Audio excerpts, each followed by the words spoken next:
Joining us this morning, Long Island Congressman Peter King and North Jersey Congresswoman Mikie Sherrill. Welcome. Good morning to both of you. Thank you, Lori. Good morning. Good morning, Mikey. Congresswoman, let's start with you. Your husband had COVID-19. How is he? He's doing well. He appears to be fully recovered, but he's not usually sick, and he was really under the weather for at least 3 weeks. And Congressman King, you thought you were just going to ride off into the sunset, right, on your last term, but this is serious business.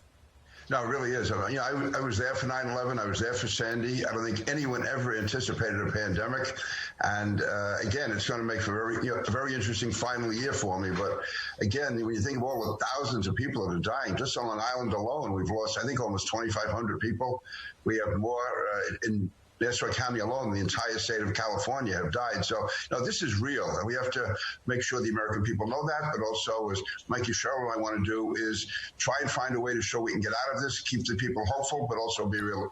Be very realistic. So let's address first this aid package, $500 billion. The House expected to vote on it tomorrow. Talk to me, Congresswoman, about it.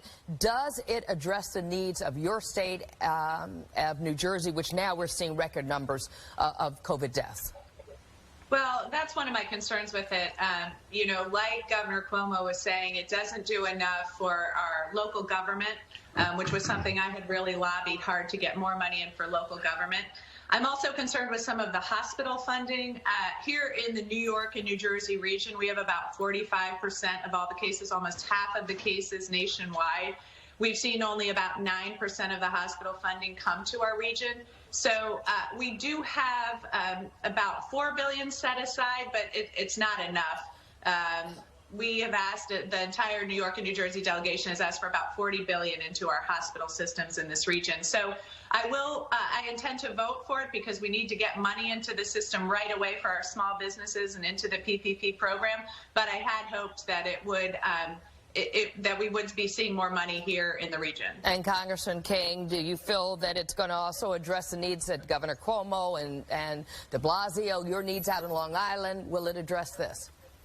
Well, I will vote for it. I'm going down to Washington to vote for it tomorrow. But no, I think more should be in it. I think all that is needed right now is in there. But just around the corner, there's going to be tremendous burdens on local government, state government, hospitals.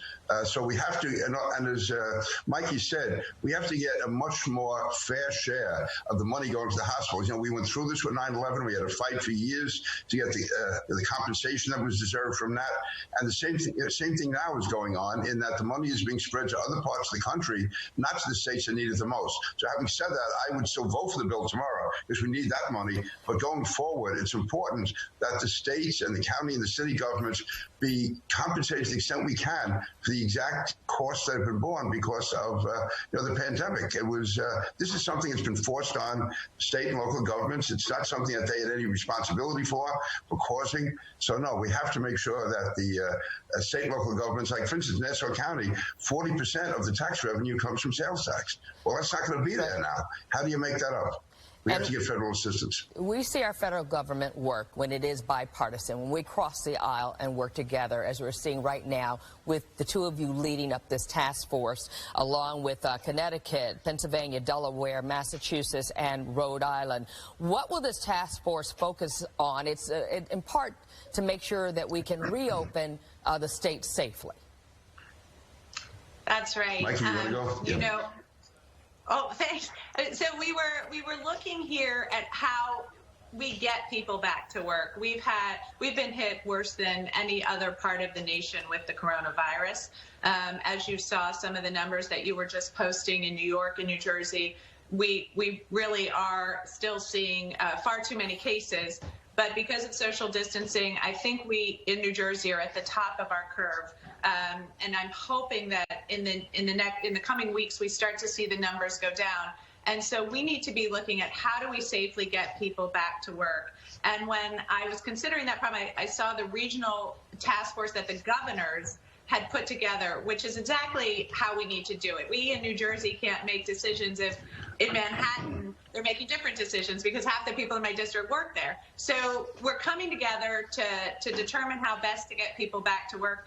And when I thought about Congress supporting that effort, I immediately thought about Representative King. I'm on the Merchant Marine Academy board with him. We've worked really hard together to get rid of the state local tax deduction cap. And so I reached out to him, and he had been thinking along the same lines of how do we safely get people back to work. So we both reached out in our respective caucuses and conferences to get people together so we could come up with the best plan to do so. And Congressman King? Yeah, and we have to also start planning toward the future to decide what the proper allocation should be as far as the federal, state, government, hospitals, as far as building up an inventory of ventilators, masks, gowns. Also, we have to begin the process of bringing our industrial base back from China when it comes to pharmaceuticals and gowns and masks and all the other medical supplies. We can't allow ourselves ever again to be at the mercy of China. And I want to commend Congresswoman Sherrill. She came to me. She asked to do this. She reached across the aisle. And I think it shows that New York and New Jersey have so much in common. And when it comes to issues involving national security, involving health, and involving our first responders, New York and New Jersey should work together, as should all Democrats and Republicans. We have enough things we can argue about when it gets beyond this. But this is no time for politics at all. No, you're right about that. It's good to see you two working so nicely together, and hope that we can get some resolution to this very soon. Congressman Peter King, thank you. And Congresswoman Mikie Sherrill, thank you so much. Good to see you both.